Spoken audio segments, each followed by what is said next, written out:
Stay tuned, welcome back to another video. So today, what we're going to be doing is I am going to be answering some random questions from a random question generator that I randomly found online. How many more randoms can you get in one sentence? So without further ado, we're just going to get straight into the questions. The generator that I am using will be linked down in the description below. But the first question that we have on the random question generator is, what is something you commonly do every day and you think people will wonder why anyone would ever do that in 50 years from now? Probably phone calls. I think that phone calls with like another human being, that's becoming like a thing in the past. I would prefer to have a phone call, but I know there's so many people for an array of reasons who just don't like using the phone and hate phone calls. I think that phone calls will become a thing in the past. And I think that most of our phone communication will be done over text or Messenger or Snapchat and those sort of things. They might even evolve. They probably will actually evolve to something better. Although, in saying that I prefer phone calls, I do a large amount of my communicating over text, and I'm happy with that. I think that the only thing that will stay is video call. That's like the phone experience for our generation nowadays.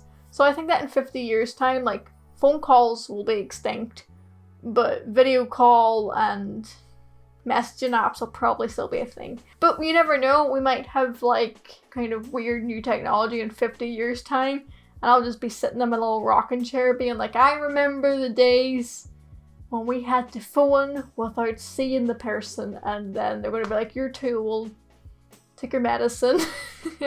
What old school skill set do you still have? Oh, what? Reading maps. I don't know if this is a thing now. I don't think it is.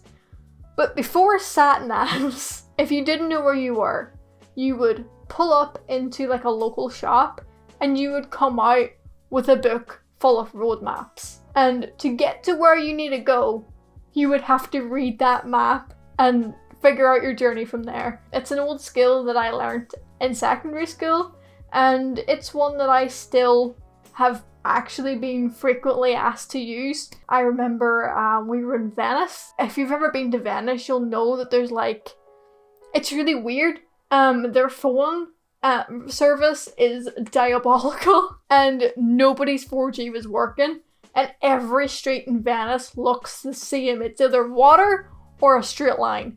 Like there's nothing else there. I was the leader of the group. I was the mentor, so everyone just looked to me.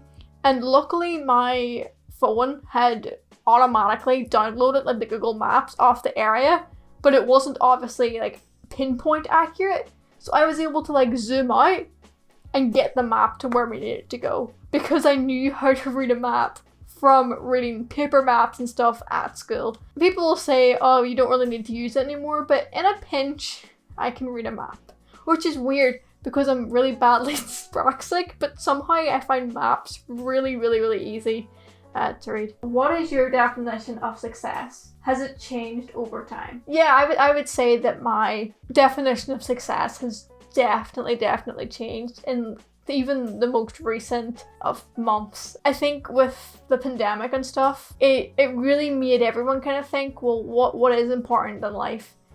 And for me, success, it shouldn't be measured on like money, fame, status, all that. I think that you could be the wealthiest person in the world, but you could still be very unsuccessful in what you actually wanted to achieve, if that makes any sense. Success to me is achieving personal goals. And it's not like meeting expectations of other people, it's meeting the goals that you have for yourself. And I think that idea of success is less kind of pressure and stress than society's perception of, oh, to be successful you must be making this amount of money, to be successful you must have this size house, you must have this car, you must be able to afford this phone. Personally for me, my goals is just to be making enough money that I can live in a nice area and be surrounded by the people that I love, and that is my idea of success. What is your biggest first word problem? My biggest first word problem. There is one issue that's driving me insane at the minute. Those of you that have been following for a while, you've probably gathered that I have graduated university. So I am currently looking for work because I need money. Oh my god, I seen an entry-level position that needed 2 years experience in the field. My biggest first world problem at the minute is employers asking for too much experience for entry-level work. I'm sure a lot of people are having this issue my age, where there's so many jobs available, but they're just unattainable because of your lack of experience. It's really weird that you can graduate in a subject and still not be qualified for entry-level work now. So I think that is all of the random questions that we're going to do today. But as always, these videos are super fun to record, and I like doing them because you just don't really know what questions that you're quite gonna get. And I think we got a couple of quite good ones today. I missed last week's upload just because I was very busy and a little bit stressed out.